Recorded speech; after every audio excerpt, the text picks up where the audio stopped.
वो शख्स जिसके ससुर, पत्नी और बेटा तीनों दुनिया के सबसे बड़े लोकतंत्र यानी भारत के प्रधानमंत्री रह चुके हैं। वो शख्स जिसने वर्तमान गांधी परिवार की नींव रखी। वो शख्स जो आजादी के बाद भारत का पहला ऐसा प्रखर सांसद था जिसने संसद के भीतर अपनी ही पार्टी और अपने ही परिवार की सरकार को कटघरे में खड़ा कर दिया। लेकिन बदकिस्मती देखिए, इतिहास में उसी शख्स को गांधी परिवार का सबसे बदनसीब गांधी कहा जाता है। हम बात कर रहे हैं फिरोज गांधी की, एक ऐसे इंसान जिसने जवाहरलाल नेहरू की बेटी से मोहब्बत की और उस मोहब्बत की बड़ी भारी कीमत चुकाई। सिर्फ 25 साल की उम्र में इंदिरा ने अपने से 5 साल बड़े फिरोज पर अपना दिल हार दिया। इतना गहरा प्यार कि उन्होंने समाज, राजनीति और यहाँ तक कि धर्म की सरहदें भी तोड़ डाली। लेकिन यही रिश्ता आगे चलकर उनके लिए बोझ भी बना और फिरोज गांधी के लिए तो अभिशाप साबित हुआ। उनका नाम भारत की राजनीति से मिटा दिया गया और देश के एक भी वरिष्ठ पत्रकार ने उन पर किताब तो छोड़िए, एक समर्पित लेख तक नहीं लिखा। लेकिन वो कौन सी गलती थी जिसके लिए फिरोज गांधी को इतनी बड़ी सजा मिली? क्यों कहा जाता है कि फिरोज गांधी भारत का भूला हुआ गांधी है? क्यों शुरुआत में फिरोज गांधी का नाम उनकी होने वाली सास कमला नेहरू से जोड़ा जाता था? एक गैर राजनीतिक परिवार से ताल्लुक रखने वाले इस लड़के ने कैसे नेहरू परिवार में अपनी जगह बनाई और फिर उसे गांधी परिवार का नाम दिया? क्या फिरोज गांधी मुस्लिम थे? कैसे उन्होंने अचानक से दुनिया को अलविदा कह दिया और कौन से धर्म के रीति रिवाजों से हुआ था फिरोज गांधी का अंतिम संस्कार? जानेंगे देश के सबसे बदनसीब गांधी कहे जाने वाले फिरोज गांधी की पूरी कहानी। लेकिन उसके पहले प्लीज आप वीडियो को लाइक और चैनल को सब्सक्राइब कर दीजिए। फिरोज गांधी का जन्म 12 सितंबर 1912 को मुंबई में हुआ। मगर हमेशा से एक सवाल लोगों के मन में बना रहा कि आखिर फिरोज गांधी कौन थे? हिंदू, मुस्लिम या कुछ और? तो बता दें कि फिरोज एक पारसी परिवार में पैदा हुए थे और उनका असली नाम फिरोज जहांगीर गानी था। बचपन के कुछ साल मुंबई में बीते, लेकिन जल्दी उनका परिवार इलाहाबाद शिफ्ट हो गया। यहीं से फिरोज की जिंदगी का रास्ता और सरनेम दोनों ही बदलने वाली थी।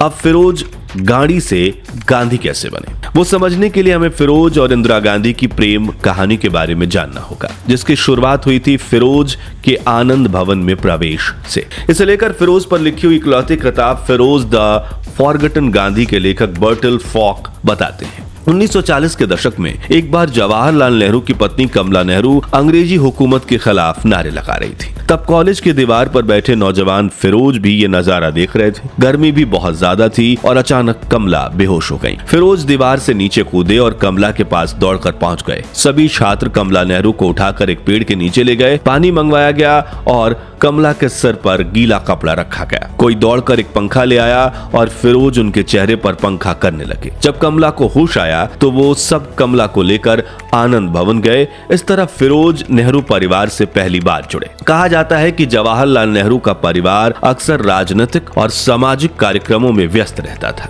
ऐसे में कमला जी के साथ ज्यादातर वक्त फिरोज ही रहते थे। इस नजदीकी की वजह से कुछ दौर में अफवाह भी उठी कि कमला नेहरू और फिरोज का रिश्ता दोस्ती से आगे बढ़ गया। कुछ शरारती लोगों ने इलाहाबाद में इनके बारे में पोस्टर भी लगा दिए। तभी जेल में बंद जवाहरलाल नेहरू ने इस बारे में खोजबीन के लिए रफी अहमद किदवई को इलाहाबाद भेजा और किदवई ने इस पूरे प्रकरण को पूरी तरह से बेबुनियाद पाया। जिसके बाद फिरोज नेहरू परिवार के साथ जुड़कर स्वतंत्रता संग्राम में सक्रिय रूप से हिस्सा लेने लगे। इस युवा आंदोलनकारी को देख इलाहाबाद के दूसरे छात्र भी आजादी की लड़ाई में जुड़ रहे थे। 15 साल की इंदिरा भी फिरोज के कारनामों को देखकर अचंभित हो जाती थी। मगर इसी चक्कर में फिरोज का ध्यान पढ़ाई लिखाई से पूरी तरह से हट गया और यही बात उनकी मां रतिमाई गांधी को बेहतर चुभती थी। इसलिए जब महात्मा गांधी इलाहाबाद आए तो रतिमाई फिरोज की शिकायत करने गांधी जी के पास पहुंची और गुजराती में कहा कि वो फिरोज को समझाएं वो खतरनाक कामों में हिस्सा न लेकर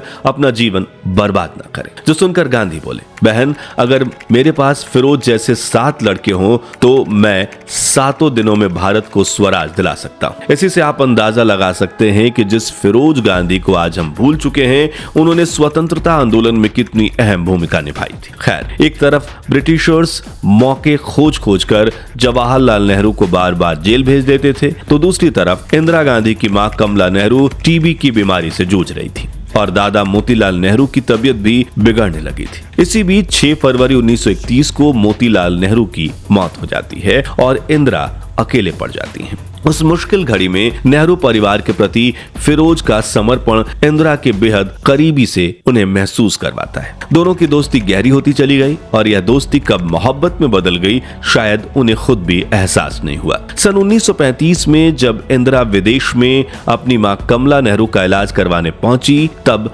फिरोज भी लंदन स्कूल ऑफ इकोनॉमिक्स में एडमिशन लेकर लंदन पहुंच गए और 28 मई 1936 की सुबह जब कमला नेहरू जिंदगी की जंग हार चुकी थी, तब भी फिरोज गांधी ने इंदिरा गांधी के साथ रहकर उनका दर्द बांटा। उसी वक्त इंदिरा गांधी ने तय कर लिया था, मैं शादी करूंगी तो फिरोज के साथ ही करूंगी। लेकिन जवाहरलाल नेहरू को यह रिश्ता बिल्कुल मंजूर नहीं था। वजह साफ थी, फिरोज गांधी ना तो किसी बड़े खानदान से थे, ना उनकी कोई पक्की नौकरी थी और ना ही कोई डिग्री। वहीं फिरोज जोर से बोलने वाले मुंह फट इंसान थे। इसके उलट नेहरू बेहद सुसंस्कृत, नाप तौल कर बोलने वाले शख्स माने जाते थे। एक और बड़ी समस्या थी धर्म और समाज। एक तरफ इंदिरा नेहरू जो कश्मीरी पंडित परिवार से थीं और जवाहरलाल नेहरू की इकलौती बेटी थीं, दूसरी तरफ फिरोज एक पारसी परिवार से आते थे। उस दौर में धर्म की दीवारें बहुत ऊंची थीं और नेहरू परिवार जैसे राजनीतिक और सामाजिक रूप से चर्चित घर में तो यह रिश्ता किसी तूफान से कम नहीं था।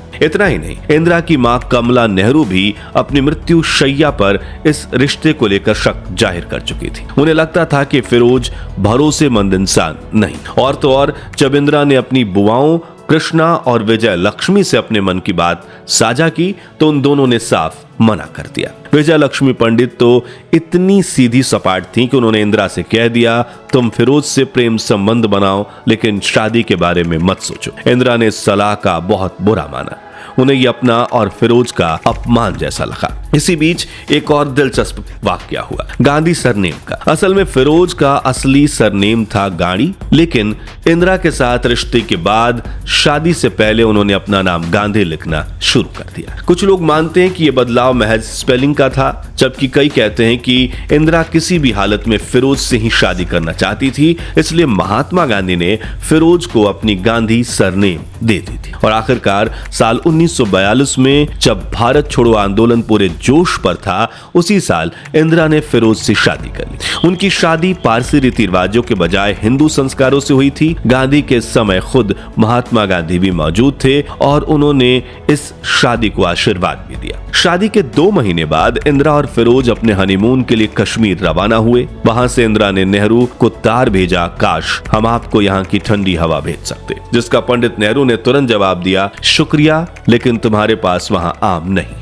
अब शादी के शुरुआती महीनों में फिरोज और इंदिरा का प्यार मिसाल बन चुका था, लेकिन साल भर के अंदर ही दोनों के बीच मतभेद शुरू हो गए। इंदिरा गांधी ने फिरोज के बजाय अपने पिता के साथ रहना शुरू कर दिया। इस बीच फिरोज का नाम कई महिलाओं के साथ जोड़ा जाने लगा। वरिष्ठ पत्रकार रशीद किदवई ने कि शायद इसकी वजह उनका अकेलापन रहा होगा। इंदिरा दिल्ली में व्यस्त रहती थी और फिरोज ज्यादातर लखनऊ में, इसलिए उनके बीच पति पत्नी का आदर्श रिश्ता कभी बन ही नहीं पाया। लेकिन फिरोज गांधी बेहद स्मार्ट थे, उनका अंदाज दिलकश था, सेंस ऑफ ह्यूमर कमाल का था। ऐसे में महिलाओं का उनकी तरफ आकर्षित होना स्वाभाविक था। कहा जाता है कि नेहरू परिवार की एक लड़की जो नेशनल हेरल्ड में काम करती थी, उसके साथ फिरोज गांधी के रिश्ते की अफवाह फैली। इसके अलावा उत्तर प्रदेश के एक बड़े मुस्लिम मंत्री की बेटी के साथ भी उनका नाम जोड़ा गया। उस दौर में यहां तक कहा गया कि फिरोज गांधी अपनी पत्नी इंदिरा से अलग होकर उस लड़की से शादी करने को तैयार थे, लेकिन मामला किसी तरह दबा दिया गया और ये रिश्ता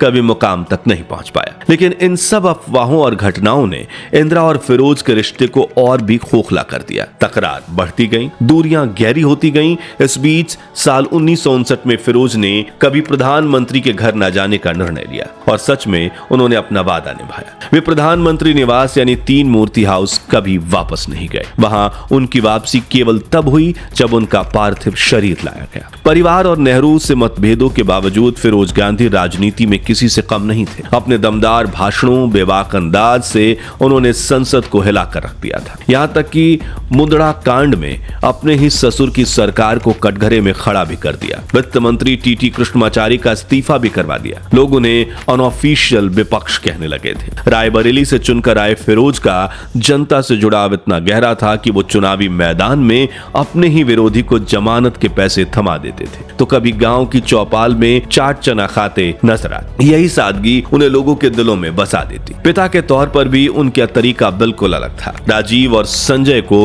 उन्होंने सिर्फ खिलौनों में उलझाया नहीं, बल्कि कहा तोड़ो और जोड़ो, जिससे दोनों बेटों में बचपन से ही टेक्निकल सोच जड़ पकड़ने लगी। राजीव का हवाई जहाजों के प्रति लगाव और संजय का कार बनाने का जुनून कहीं ना कहीं फिरोज की परवरिश से ही पनपा था। फिरोज गांधी राजनीति में काफी बड़े मुकाम हासिल कर रहे थे, लेकिन वो ज्यादा नाम कमा पाते उसके पहले सिर्फ 47 साल की उम्र में उन्होंने इस दुनिया को अलविदा कह दिया। लेकिन कैसे हुई थी उनकी मौत और किन रीति रिवाजों से हुआ था उनका अंतिम संस्कार, चलिए जानते हैं। बात है 7 सितंबर 1960 की, जब फिरोज गांधी को अचानक दिल का दौरा पड़ा। वो अपनी कार चलाते हुए खुद वेलिंगटन अस्पताल पहुंचे, लेकिन डॉक्टर खोसला की आंखों के सामने बेहोश होकर गिर पड़े। उधर जब इंदिरा गांधी त्रिवेंद्रम से लौटी तो सीधे अस्पताल पहुंची, जहां पूरी रात फिरोज कभी होश में आते तो कभी बेसुध हो जाते। बार बार पूछते इंदु कहाँ है। इंदिरा उनकी बगल में बैठी रही बिना कुछ खाए पिए। 8 सितंबर की सुबह उन्होंने थोड़ी देर के लिए आंखें खोली और इंदिरा से कहा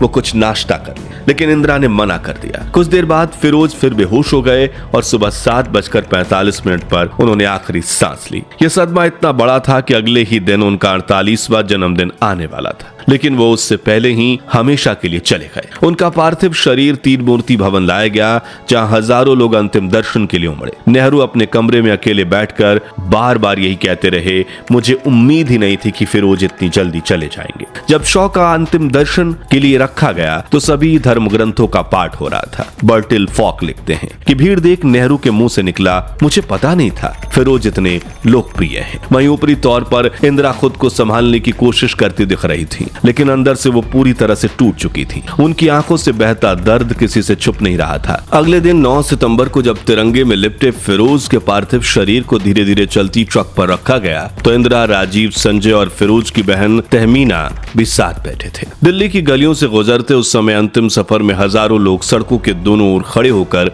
नेता को अलविदा कह रहे थे और उस भीड़ में वे इंदिरा की खामोशी सबसे ज्यादा बोल रही थी। निगमबोध घाट पर सिर्फ 16 साल के राजीव गांधी ने कांपते हाथों से अपने पिता को मुखाग्नि थी। फिरोज के इच्छा के अनुसार उनका अंतिम संस्कार हिंदू रीति से हुआ, लेकिन इंदिरा ने यह भी सुनिश्चित किया कि कुछ पारसी रस्में निभाई जाएं ताकि उनके जीवन के दोनों पहलुओं को सम्मान मिल सके। बाद में उनकी अस्थियों को संगम में प्रवाहित किया गया और कुछ हिस्सों को पारसी कब्रगाह में दफनाया गया। उस दिन अंतिम संस्कार में इंदिरा ने सफेद साड़ी पहनी थी, जैसा कि भारत में परंपरागत रूप से विधवाएं पहनती हैं। लेकिन फिरोज के जाने के बाद ये सिर्फ परंपरा नहीं रही, यह उनके भीतर के गहरे शोक का प्रतीक बन गई। आने वाले कई सालों तक इंदिरा ने सफेद ही पहना और इसके बारे में उन्होंने कहा कि जब फिरोज ऊपर गए तो मेरी जिंदगी के सारे रंग भी मेरा साथ छोड़ गए। सालों बाद उन्होंने एक बार लिखा, मैं शायद फिरोज को पसंद नहीं करती थी, लेकिन मैं उन्हें प्यार करती थी। यह पंक्ति उनके रिश्ते की सबसे सटीक और दिल छू लेने वाली परिभाषा थी। मगर एक सच ये भी है कि फिरोज की मृत्यु के बाद भारत की राजनीति में उनका नाम मिटने लगा और आज उनका नाम गुमनामी में इस कदर खो गया कि ज्यादातर लोग वर्तमान के गांधी परिवार की नींव रखने वाले फिरोज गांधी का नाम ही नहीं जानते, इसलिए उन्हें